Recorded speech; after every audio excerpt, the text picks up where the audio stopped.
বাংলাদেশের প্রতি নীল কালার যে ফর্মটা আছে এটা সংবিধান সংস্কার পরিষদ সদস্যদের শপথ ফর্ম। আমরা কেউ সংবিধান সংস্কার পরিষদের সদস্য হিসেবে নির্বাচিত হইনি এবং সংবিধানে এটা এখনো ধারণ করা হয়নি। আসসালামু আলাইকুম ভিউয়ার্স, দেশ ও দেশের বাহির থেকে যারা আমার ভিডিওটি প্লে করেছেন জানাচ্ছি আন্তরিক শুভেচ্ছা অভিনন্দন। আশা করি সবাই ভালো আছেন, সুস্থ আছেন, আলহামদুলিল্লাহ। তো ভিউয়ার্স, ত্রয়োদশ জাতীয় সংসদ নির্বাচনের মাধ্যমে বাংলাদেশের প্রধানমন্ত্রী শপথ গ্রহণ করলেন জনাব তারেক রহমান সহ তার মন্ত্রী পরিষদ ও এমপি পরিষদ। ঠিক একইভাবে বিরোধী দল জামাতও সেখানে শপথ গ্রহণ করলেন। মন্ত্রিসভা এখনও সুস্পষ্ট না হলেও সংস্কারের বিপক্ষে সরাসরি এবার বিএনপি শপথের মাধ্যমেই তারা এই জুলাইয়ের সামনে বাধা হয়ে দাঁড়িয়েছে। সর্বশেষ এবার সরাসরি তারেক রহমান শপথ নিতে না নিতেই জুলাই গাদ্দারি সহ বাংলাদেশের মানুষের সাথে বড় ধরনের এক বেইমানি করতে চলেছে সেই জুলাইয়ের রক্তের সাথে। আসুন আমরা সর্বশেষ তারেক রহমানের শপথের পরপরই অ্যাকশন কি হতে যাচ্ছে বিস্তারিত আপডেট জানবো রিপোর্টে। সো ভিডিওতে যাওয়ার আগে ছোট রিকোয়েস্ট করবো, যারা চ্যানেলটি সাবস্ক্রাইব করেননি সকল আপডেট সবার আগে জানতে অবশ্যই চ্যানেলটি সাবস্ক্রাইব করে পাশে রাখবেন। দর্শক আসুন স্ক্রিনে। বাংলাদেশের প্রতি অকৃত্রিম বিশ্বাস ও আনুগত্য পোষণ করিব এবং সংসদ সদস্য রূপে আমার কর্তব্য পালনকে ব্যক্তিগত স্বার্থের দ্বারা প্রভাবিত হইতে দিব না। ধন্যবাদ আপনাদের। সংবিধান সংস্কার পরিষদ সদস্যদের শপথ ফর্ম। আমরা কেউ সংবিধান সংস্কার পরিষদের সদস্য হিসেবে নির্বাচিত হইনি এবং সংবিধানে এটা এখনো ধারণ করা হয়নি। গণভোটের রায় অনুযায়ী সংবিধান সংস্কার পরিষদ গঠিত হলে সেটা সংবিধানে আগে ধারণ করতে হবে এবং সংবিধান সংস্কার পরিষদের সদস্যকে কে শপথ নেওয়াবেন সেটা বিধান করতে হবে এবং কোন এরকম ফর্ম এটা সংবিধানে নেই। এই ফর্মটি তৃতীয় তফসিলে আছে, সাদাটা এইরকম তখন একটা ফর্ম সংবিধানের তৃতীয় তফসিলে আসবে। সেগুলো সাংবিধানিকভাবে জাতীয় সংসদে গৃহীত হওয়ার পরে তখন জাতীয় সংবিধান সংস্কার পরিষদের সদস্যদের শপথ নেয়ার বিধান করা যাবে। বিধায় আমরা এখন সাংবিধানিকভাবে এই পর্যন্ত আমরা এসেছি, আমরা সংবিধান মেনে এই পর্যন্ত চলছি এবং আশা করি সামনের দিনেও চলবো। আজকে শুনতে পেরেছি যে সংস্কার পরিষদের শপথ বিএনপি গ্রহণ করেনি। আমি বলবো যে একদিন দেরিও জুলাইয়ের যে অনুভূতি তাকে আঘাত করে। আমরা আহ্বান জানাবো কোনো মতে আর বিলম্ব যেন করে না হয়। পরিবর্তনের আকাঙ্ক্ষা দিয়ে মানুষ এবার ভোট দিয়েছে, পুরনো বন্দোবস্তে মানুষ হাঁপিয়ে উঠেছে। এই নতুন আকাঙ্ক্ষার বাস্তবায়নের নাম হচ্ছে জুলাই সনদ। এর অক্ষরে অক্ষরে পালন হতে হবে। কোনো বিলম্ব, একটা দিনের জন্য বিলম্ব জনগণের মনে শঙ্কা তৈরি করে যে আদৌ বাস্তবায়ন হবে কিনা। প্রথমত যে কারণ তারা দেখেছে এটা সম্পূর্ণ অযৌক্তিক। সেই ঘোষণায় যে অর্ডিন্যান্স এটা জারি করা হয়েছে সেখানে বলাই আছে যে আমাদের সংসদ সদস্যদের শপথ গ্রহণ করাবেন তিনি এই কী বলে সংস্কার পরিষদের শপথ গ্রহণ করাবেন। এখানে যে যুক্তিটা তোলা হচ্ছে এটা খোরা যুক্তি। আমরা আহ্বান জানাবো আর কোনো বিলম্ব যদি না করা হয় আমরা ভিতরে যে আমাদের নেতৃত্বে আমরা সিদ্ধান্ত নেব আমরা কী করবো। কিন্তু আমরা মনে করি যে আজকে যে এই শপথটা হলো না এটা জনগণের মনে প্রচণ্ড আশঙ্কা সৃষ্টি করেছে। অবিলম্বে তারা আশঙ্কা দূর করবেন এবং কোনো কাল বিলম্ব না করে এই শপথ গ্রহণ করে স্পষ্ট বলেছে তারা এই শপথটা নেবে না। আপনাদের পদক্ষেপ কি হবে? আমরা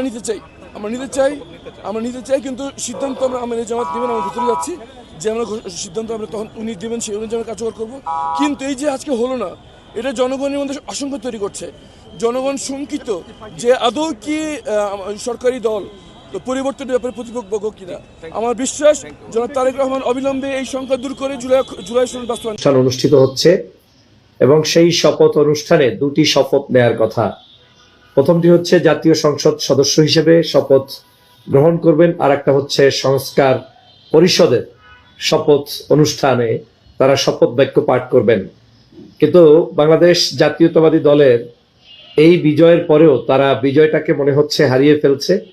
তারা এখন দিকবিদিক হয়ে গিয়েছে ক্ষমতার মোহে এবং তারা সেখানে নির্দ্বিধায় জনগণের রায়কে প্রত্যাখ্যান করে, জনগণ যেই গণভোটে রায় দিয়েছে সেই গণভোটের রায়কে প্রত্যাখ্যান করে, জনগণ যে দীর্ঘদিন পর্যন্ত সংস্কার কমিশনে আলোচনা করেছে সেই আলোচনাগুলোকে প্রত্যাখ্যান করে, জুলাই যে বিপ্লব হয়েছে সেই বিপ্লবের চেতনাকে প্রত্যাখ্যান করে, এতগুলো মানুষ শহীদ হয়েছে, মানুষ মারা গিয়েছে, জীবন দিয়েছে, সব কিছু ওলটপালট হয়ে গিয়েছে, তাদের সব কিছু রক্তের উপরে এসে সম্পূর্ণভাবে তারা বেইমানি করে পল্টিবাজি শুরু করে দিয়েছে আজকের প্রথম দিনে। বাংলাদেশের সাধারণ নাগরিক এই বিষয়টাকে কিভাবে দেখছে আপনারা ইতিমধ্যেই উপলব্ধি করতে পেরেছেন যে দেশের জনগণ চেয়েছিল দেশটার একটি সংস্কার, দেশটির একটি সুন্দর ব্যবস্থাপনা। আপনারা শপথ নেবেন, দুটো শপথ নেবেন, একটি আপনি জাতীয় সংসদ সদস্য হিসেবে, আর একটা হচ্ছে সংস্কার পরিষদের সদস্য হিসেবে। বিএনপি স্পষ্ট বলে দিয়েছে সংস্কার পরিষদের সদস্য হিসেবে তাদের কোনো শপথ নেয়ার বৈধতা নাকি নেই, এতটুকু পর্যন্ত নাকি যা এসেছে এটা সংবিধান মোতাবেক, ওইটা নাকি সংবিধানের মধ্যে নেই।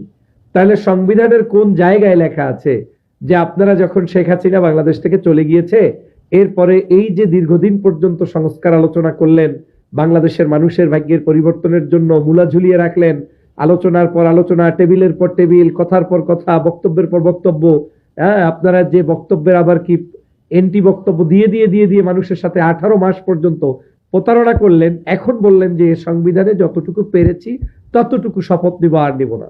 সংবিধানের আপনি আজকের এখানে উপস্থিত হয়েছেন বাংলাদেশের জুলাই অভ্যুত্থান পরবর্তী সময়ের আজকের এই গণভোটের উপরে ভিত্তি করে আপনারা এখানে উপস্থিত হয়েছেন।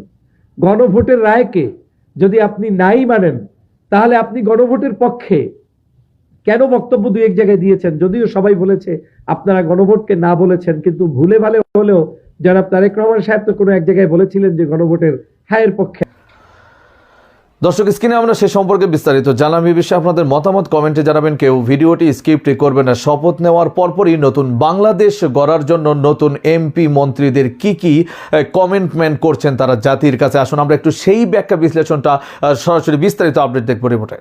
কিছুক্ষণ আগে আমির খসরু মাহমুদ চৌধুরী সংসদীয় দলের সভা শেষ করে যেটি বললেন, পরিষ্কারভাবে জানিয়েছেন যে সংবিধান সংস্কার পরিষদ এই বিষয়টি সংবিধানের অন্তর্ভুক্ত হয়নি। সংবিধানে অন্তর্ভুক্ত না হওয়া কোনো বিষয়ে তারা শপথ নিতে পারে না।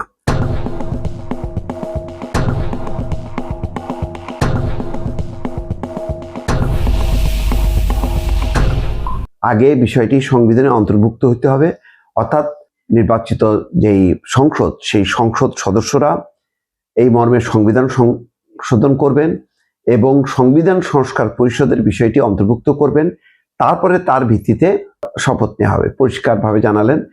এবং তাকে প্রশ্ন করা হয়েছিল যে জামাত তারা তো শপথ নিচ্ছে না, সে ব্যাপারে আপনার বক্তব্য কি?